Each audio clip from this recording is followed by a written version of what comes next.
2025年马来西亚富豪前10榜单里，竟然有9位是华人。在马来西亚，有些人努力一辈子，存款数字还是很感人，但有些人光是资产波动就等于你我几辈子的收入。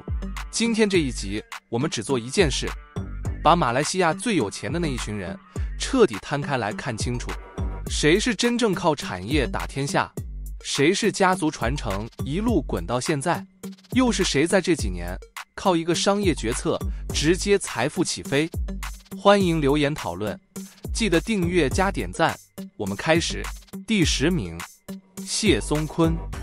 如果今天把马来西亚10大富豪全部拉出来排站，谢松坤大概是你最不会多看一眼的那一个，因为他没有科技神话，没有金融风暴传奇，更没有我20岁创业30岁财务自由的励志故事。但问题是，他偏偏就在榜单里面，而且是第10名。根据最新公开财富资料，谢松坤个人与家族的身家约落在2.3亿美元上下，这不是我们普通人努力一点就追得上的差距，这是努力到退休差距可能还在的那种等级。他的钱从哪里来？答案很无聊，房地产。但别误会，他不是那种看到地就买，看到价就卖的刺激派，他走的是房地产界最老派也最折磨人的路线。商办大楼、长租物业，稳定收租。别人炒房是看心跳，他收房租是看阅历。每个月一翻页，租金准时报到，市场再怎么震荡，他只关心一件事：今天有没有人准时缴租。也因为这样，你几乎看不到他上新闻、上节目、上热搜。他不需要曝光，他的资产自己会长大。真正稳的有钱人，往往一点都不精彩，没有高潮，没有翻盘，只有时间一直站在他那边。第9名，谢富年。讲到这一位，你可能没记住名字，但你一定听过他的地盘。没错，3位集团创办人，最新公开身家大约落在3亿美元左右。他的商业逻辑很简单，但执行力很恐怖。与其卖你一间房，不如直接帮你把生活全部包起来。你住哪里？3位的房子。你逛哪里？3位的商场。你小孩读书？3位的大学。你周末放松？3位 Lagoon 主题乐园。讲白一点，你的人生路线只要一不小心就全在他的资产表里。他主攻的不是短线地产套利，而是一个很耐心也很老派的打法，城市型综合开发。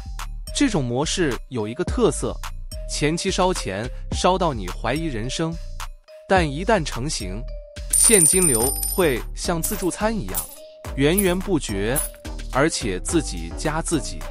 也因为这样，他不靠爆红新闻，不靠话题炒作。3位靠的是长期持有，稳定经营，慢慢放大。但他不是资源垄断型，也不是金融杠杆型，而是实体经济里的耐力选手，赢在稳，但不会突然暴冲。所以谢富年这个人代表的是马来西亚富豪榜里一个很重要的类型，不是最快的那一个，但你一回头发现他已经把整座城市盖好了。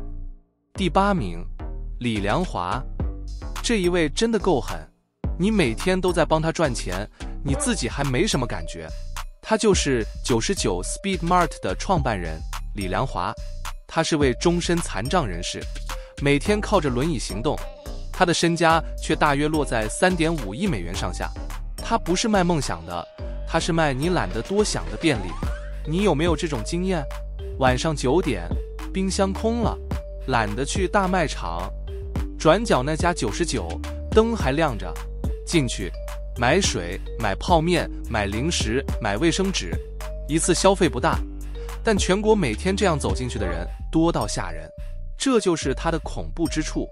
99 Speed Mart 走的路线跟便利商店不一样，不是拼装修，不是拼咖啡，而是4个字：薄利多销。东西便宜一点点，店开密一点点，利润单笔看起来不多，但规模一拉开，现金流直接起飞。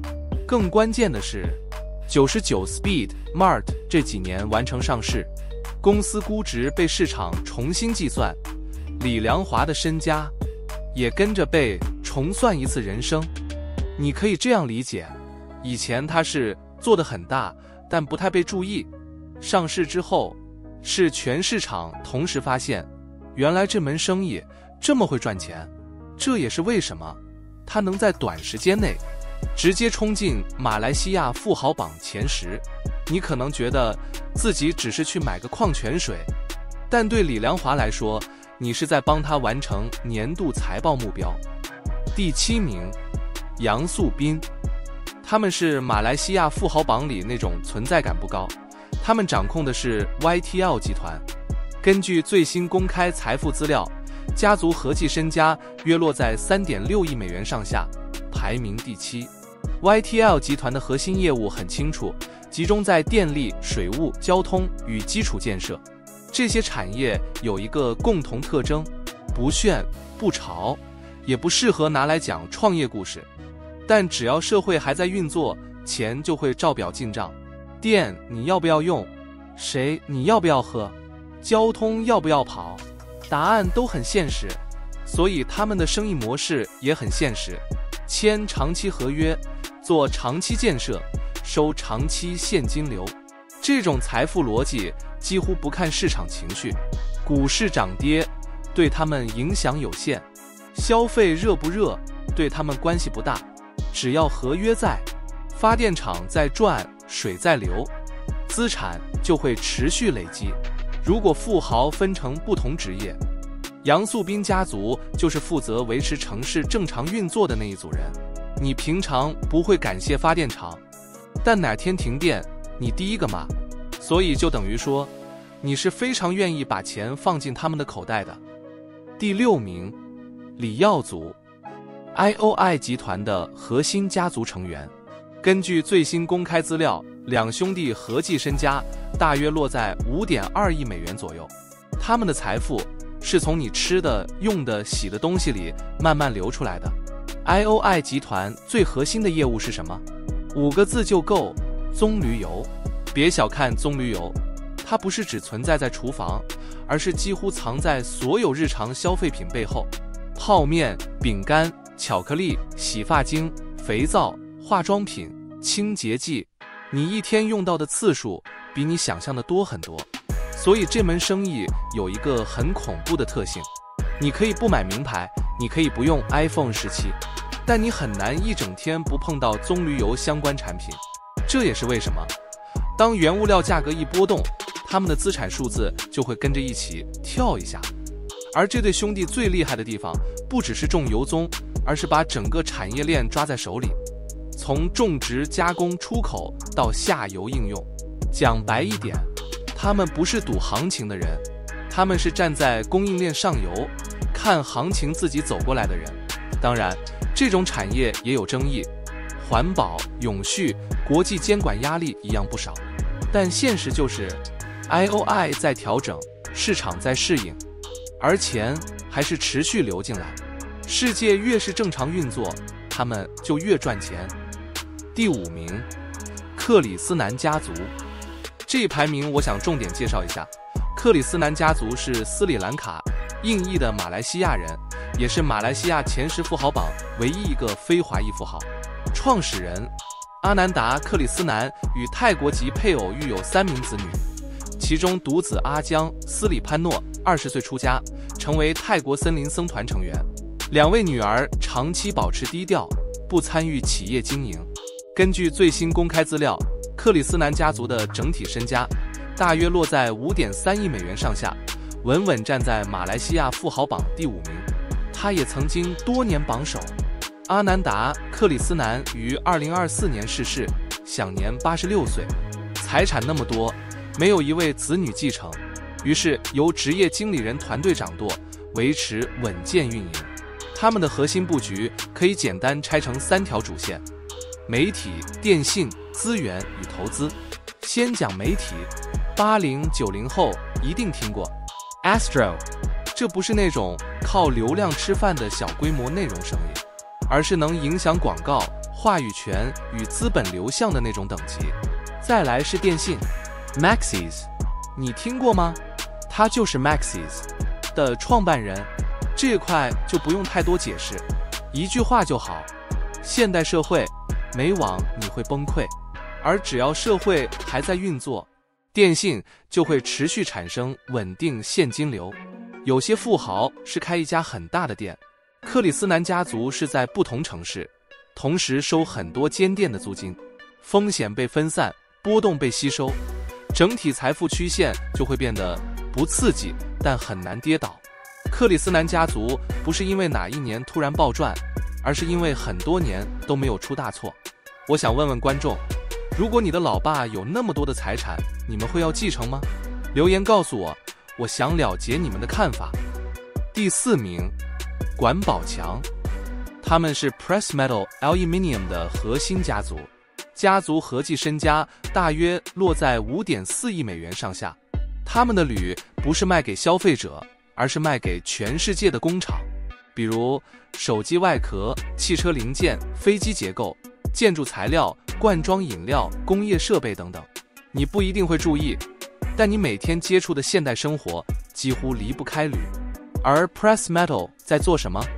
很简单，也很硬派，大量生产工业级铝材，长期供应全球市场。这门生意有几个特色：没人会为了铝材拍广告，但只要世界还在盖房子、造车、做工业，订单就不会停。2. 资本门槛极高，炼铝要什么？电力、技术、规模、长期合约，这不是你有创意就能做的产业，是那种没本事连门都进不来的行业。3. 原物料一波动，财富就有感。铝价上涨，他们的资产表就会直接变厚，不用靠行销，靠的是吨数。也因为这样，你很少看到他们上热搜、上话题榜，但只要产业还在，他们的位置就很难被撼动。如果富豪榜是一栋楼，他们不是住在最漂亮的那一层，而是整栋楼的钢筋可能就是他们做的。你说气不气？第3名，郑红标家族。郑红标家族是马来西亚金融体系里最核心也最稳定的财富代表之一。家族财富主要来自大众银行的长期控股与金融资产配置。根据最新公开资料，家族整体身家规模约落在5.9亿美元上下，稳居第3名。大众银行在马来西亚的定位非常清楚，零售银行、企业金融、中小企业贷款、房贷与储蓄业务，不是最爱上新闻的银行，但却是资产质量最好、坏账率长期偏低、盈利最稳定的银行之一。银行这门生意的本质很直接，存款规模越大，放贷规模越稳定，利差存在，现金流就会持续产生。郑红标家族的优势在于3点：第一，长期控股，不短线操作。家族并不频繁减持或套现，而是持续掌握核心股权，让分红股权价值与金融扩张自然累积。第二，抗风险能力极强。经济下行时，房地产、制造业会震荡，但银行只要风控稳健，反而能在波动中维持利润来源。第三，金融资产具备复利效果。银行不是一次性买卖，而是每一年、每一季、每一天都在运作，时间越长，优势越明显。郑红标家族的财富曲线不陡，但非常平滑，几乎没有剧烈断层。这种类型的富豪很少突然暴富，但也极难从排行榜上消失。当经济在流动，钱在银行，当钱在银行，郑红标家族就一定在名单上。第二名，郭令灿。郭令灿是马来西亚最标准也最完整的财团型富豪代表。他不是靠单一产业起家，而是长期掌控丰隆集团的核心权力。他个人与家族相关资产规模约落在 9.8 亿美元左右，稳居第二名。丰隆集团的结构非常清楚，而且极具攻击性与防御性并存的特征。丰隆银行是集团的核心现金、引擎之一。银行业务带来稳定存款、放贷利差与长期分红。在经济正常运作的情况下，金融板块就是持续供血的心脏。丰隆还长期持有大量商业地产、住宅开发项目与资产型物业，这些资产不是短期进出，而是长期放在账上，持续增值与产生现金流。房价波动存在，但核心资产并不频繁流动。丰隆集团还有制造与实业，这一点非常关键。郭令灿并不把所有筹码压在金融与地产，而是保留实业制造体系，让集团在经济周期切换时仍然具备真实产出与就业规模。郭令灿的财富增长方式有几个明显特征：资产集中度高，但分布合理，不追逐短期热点，不做高频操作，以控股、分红、资产升值作为主要累积方式。他的财富不是靠某一年暴冲，而是靠每一年都不犯大错。当市场顺风，他赚钱；当市场逆风，他少输。时间一拉长，排名自然往前。第1名，郭鹤年。今天高寿102岁的郭鹤年，长期稳居马来西亚首富位置，也是整个东南亚华人商业圈里最具历史重量的名字之一。根据最新公开财富资料，他的个人及家族身家大约落在11.4亿美元到13.8亿美元之间。第1名没有悬念。他的财富规模之所以难以撼动，关键不在于某一次成功投资，而在于时间跨度与产业选择本身。他的商业版图横跨粮食、糖业、农业贸易、酒店、地产、物流与跨国投资。这些产业有一个共同点，不感性但不可或缺。粮食与农产品是人类社会最底层的刚性需求，物流与贸易控制的是区域与国家之间的流通效率，酒店与地产吃的是长期资产价值与全球化布局。这些生意单独拿出来看都不会爆炸性成长，但组合在一起，时间一拉长，就会形成极难被复制也极难被击倒的财富结构。郭鹤年的资产分布横跨多个国家与地区，政治周期、经济波动、市场震荡都会被自然分散与吸收。他的财富不是集中压注，而是长期站在关键节点上，让世界正常运转本身成为收益来源。在富豪榜里，很多人是某一个时代的赢家，但郭鹤年属于跨越多个时代依然站在原地的人。市场换过几轮，产业起落好几次，他的名字始终存在，只是排名前后微调。当多数人还在追逐下一次机会，郭鹤年早就站在不会消失的位置上。好了，你有没有发现，马来西亚这些站在财富金字塔顶端的人，几乎没有一个是靠运气走到今天。所以别急着羡慕排名，因为这些人拼的不是1年2年，而是10年20年，甚至一辈子。多数人是在市场里找机会，而他们是直接站在规则里面。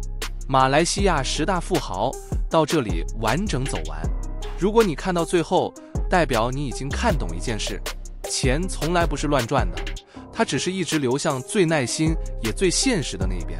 记得订阅加点赞，也希望留言告诉我你们的想法，我们下期见。